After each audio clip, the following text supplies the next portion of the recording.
vamos a seguir hablando y estudiando en relación con el tema de las publicaciones, ¿no? De lo que el medio de publicaciones como herramienta indispensable para la evangelización y la salvación.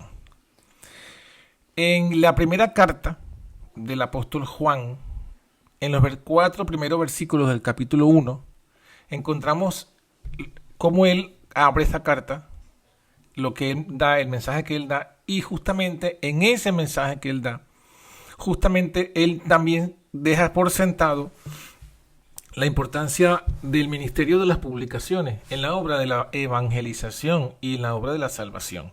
Porque acuérdense que todo ministerio de la iglesia, no solo el de publicaciones, sino cualquier otro ministerio, tiene como objetivo final la salvación de las almas. Y el de publicaciones no es la diferencia. Así que si leemos, encontramos lo siguiente. Primera de Juan, capítulo 1, versículo 1. Lo que era desde el principio, lo que hemos oído, lo que hemos visto con nuestros ojos, lo que hemos mirado y palparon nuestras manos tocante al verbo de vida. Porque la vida fue manifestada y vimos y testificamos y os anunciamos aquella vida eterna, la cual estaba con el Padre y nos ha aparecido. Lo que hemos visto y oído, eso os anunciamos, para que también vosotros tengáis comunión con nosotros. Y nuestra comunión verdaderamente es con el Padre y con su Hijo Jesucristo. Y estas cosas os escribimos para que vuestro gozo sea cumplido. Entonces fíjense cómo aquí el apóstol Juan comienza a decirnos lo que fue su testimonio personal, él como testigo ocular. Y bueno, en sus propias palabras, no solo testigo ocular, testigo, si se puede decir esa expresión, palpar, porque él mismo está diciendo que lo que vieron con sus ojos, lo que miraron y palparon sus manos.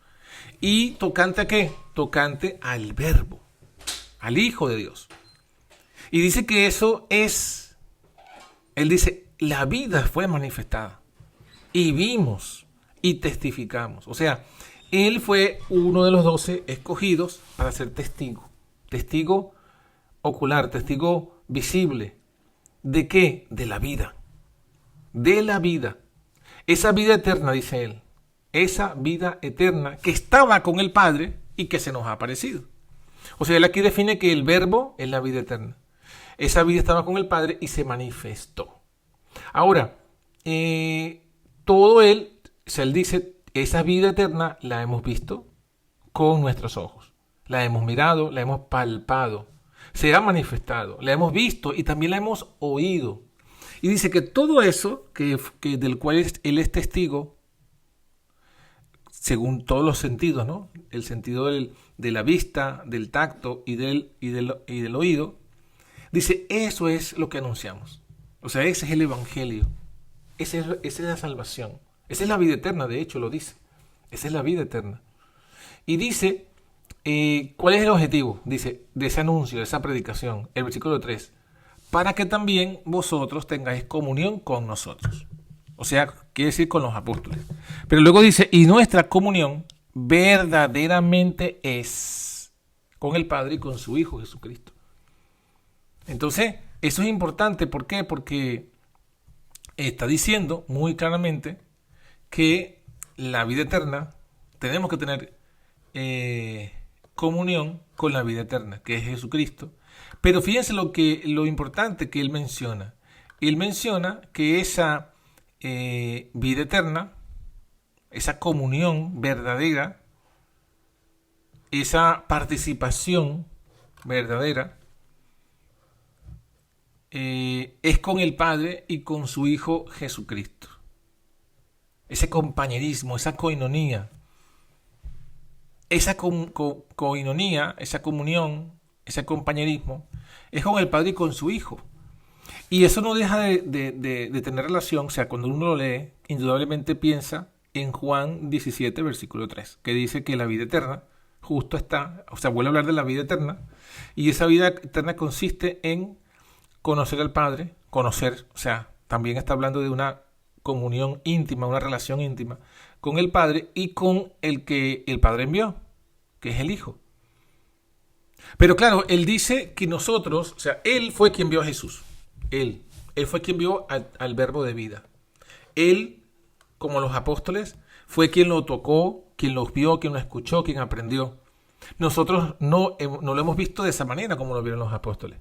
Pero nuestra comunión con el Padre y con su Hijo es a través, noten esto, a través de ¿qué? De el anuncio que han hecho los apóstoles. Indudablemente, el Espíritu Santo toma esa palabra de los apóstoles, que se convierte en la palabra de Dios para nosotros, y esa palabra se convierte, al convertirse en la palabra de Dios, se convierte pues en esa comunión. Por eso es que Juan lo dice, ¿no? Fíjense, lo que hemos visto y oído, eso anunciamos.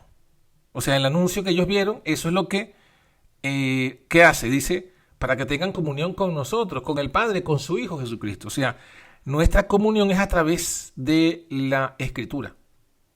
Es lo que está diciendo. ¿Por qué de la Escritura? Porque indudablemente entre nosotros y los apóstoles hay años de distancia. No solamente hay, digamos que en el tiempo de los que vivían cuando los apóstoles todavía estaban vivos, cuando Juan, porque este es Juan quien escribe, todavía estaba vivo. Aunque Juan estaba vivo, también había una distancia entre todas las iglesias y Juan. Entonces Juan no podía estar con ellos. Y él mismo en persona no podía anunciar lo que él había visto y oído y testificado. Sin embargo, su anuncio sí podía llegar a todas partes, geográficamente en ese momento y aún en el tiempo. ¿Por qué? Porque el versículo 4 lo resume. Estas cosas os escribimos para que vuestro gozo sea cumplido, sea completo. O sea, él está diciendo, miren, aún aquellas personas que no puedan escuchar en persona, mi anuncio, mi testimonio, yo se las he escrito. Y esa escritura es la que nos va a dar no solamente el gozo completo, sino la comunión con el Padre y con su Hijo Jesucristo. Entonces, cuando el Señor Jesús nos manda ir por todo el mundo, porque también para nosotros también es esa gran comisión, y predicar el Evangelio, bautizándolos en el nombre del Padre, del Hijo y del Espíritu Santo, y dice, enseñando que guarden todas las cosas que os he mandado. Esas cosas que Él le mandó a los apóstoles están escritas, quedaron escritas. Entonces, esa escritura, que sería lo que hoy llamamos el Nuevo Testamento, es la que debe ir pues a toda nación, tribu, lengua y pueblo, ese mensaje, ese anuncio. ¿Para qué? Para que ellos, juntamente con nosotros, tengamos comunión verdaderamente con el Padre y con su Hijo Jesucristo. Y bueno, ahí entonces encontramos el lugar de las publicaciones. O sea, Dios mismo estableció. El ministerio de las publicaciones lo estableció como desde el principio. Desde que Moisés comenzó a escribir, ya Dios estableció este ministerio de las publicaciones. ¿Para qué? Para que se pueda tener la verdad, se pueda tener el anuncio que nos pone en comunión con el Padre y con su Hijo Jesucristo. Ese es el objetivo, pues, de las publicaciones, de la Escritura. Porque claro, esto indudablemente ahora para nosotros es parte de la Escritura. Pero también habían cartas que no llegaron a ser parte de la Escritura. Por ejemplo, el apóstol Pablo dice que escribió una carta a la iglesia de la Odisea. Esa carta no quedó entre los manuscritos de la Biblia, del canon bíblico, aunque fue escrita por el mismo autor del libro de Romanos. O sea, en inspiración es la misma inspiración, porque es el mismo apóstol que le escribió, inspirado por el mismo espíritu que le inspiró a escribir Romanos. Pero no quedó como algo en el canon. No quedó. Dios no quiso, porque si Dios hubiese querido, se hubiesen preservado los manuscritos. Pero Dios no quiso. Pero era un mensaje también importante para ese momento. Era una verdad presente en ese momento, era necesaria. O sea que ahí también vemos el ministerio de las publicaciones. O sea, no solamente las publicaciones que deben ir a las iglesias y a las personas, no solamente es exclusivamente lo que está en la escritura, sino aquellas cosas que explican la escritura, aquellas cosas de la verdad presente que ayudan a comprender la escritura. Y por eso es que sabemos que ahí también se encuentra lo que sería lo que se conoce como el ministerio del don de profecía, o el ministerio de todos los dones, porque sabemos que también está, además del don de profecía, si leemos Corintios y Efesios y Romanos mismos, encontramos que hay otros dones, el don de ciencia, de sabiduría. Entonces ciencia y sabiduría se refieren al conocimiento.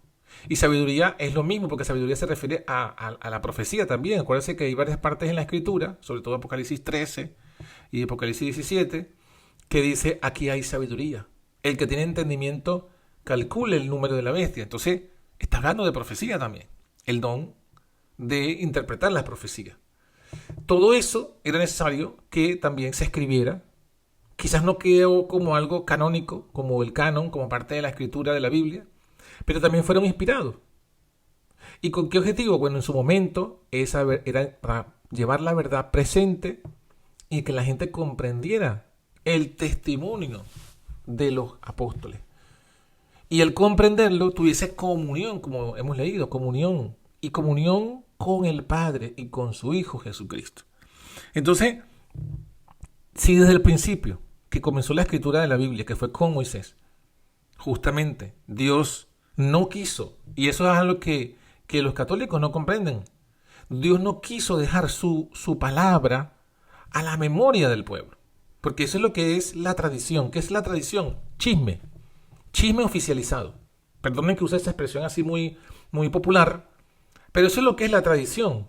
Porque lo que llaman ellos la tradición oral simplemente es lo que uno cuenta y luego lo escuchó un padre, o sea, el padre lo escuchó. Se lo contó a su hijo. El hijo cuenta lo que escuchó de su padre. Y así va. Y saben que a medida que se va transmitiendo en ese contar, esa tradición, se van agregando cosas, se van quitando cosas, porque la memoria es así y porque el hombre es así. Dios no quiso eso. Dios se aseguró de que quedase por escrito, porque no quería depender de la memoria débil y pervertida del hombre. Entonces por eso es que el apóstol aquí lo dice. Fíjense que él dice, no dice que estas cosas los ha dejado en la tradición, no dice, estas cosas os escribimos. O sea, quedó escrita lo que Dios le inspiró a decir.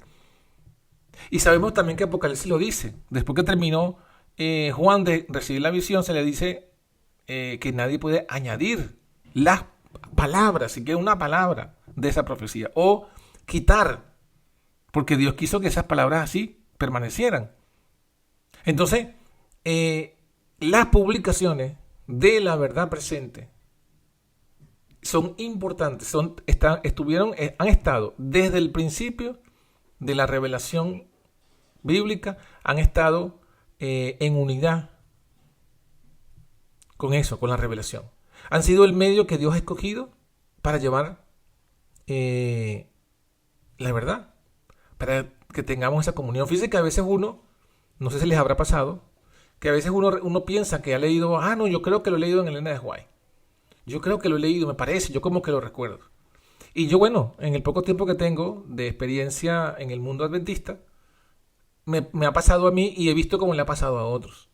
Muchas veces aseveramos haber leído algo porque es lo que recordamos, y cuando comenzamos a buscarlo, lo que recordamos haber leído, resulta que o no existe, o no era como lo estábamos recordando, o quizás ni siquiera ha pasado que muchas veces ni siquiera era algo que hemos leído de Elena de White, sino que hemos leído de otro libro, de un libro no inspirado.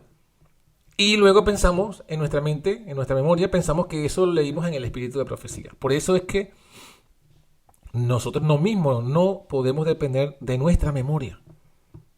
No podemos depender de nuestra memoria. Tenemos que depender de lo que está escrito. Tenemos que siempre ir a revisar, ir a buscar y leerla de nuevo. Leo de nuevo y culminamos esta pequeña reflexión. Lo que era desde el principio, lo que hemos oído, lo que hemos visto con nuestros ojos, lo que hemos mirado y palpado nuestras manos tocante al verbo de vida, porque la vida fue manifestada y vimos y testificamos y os anunciamos aquella vida eterna, la cual estaba con el Padre y nos ha aparecido. Lo que hemos visto y oído, eso os anunciamos, para que también vosotros tengáis comunión con nosotros. Y nuestra comunión verdaderamente es con el Padre y con su Hijo Jesucristo. Y estas cosas os escribimos para que vuestro gozo sea cumplido. Entonces, que el Señor nos ilumine a comprender la importancia de no solamente anunciar el Evangelio, sino difundir el Evangelio por escrito. Hacer uso de ese ministerio de las publicaciones, para que también las personas que a quien les llegue esa verdad escrita tengan comunión con nosotros, que somos la iglesia, que somos el remanente, y nuestra comunión verdaderamente es con el Padre y con su Hijo Jesucristo. Pues que el Señor nos bendiga. Feliz día. Amén.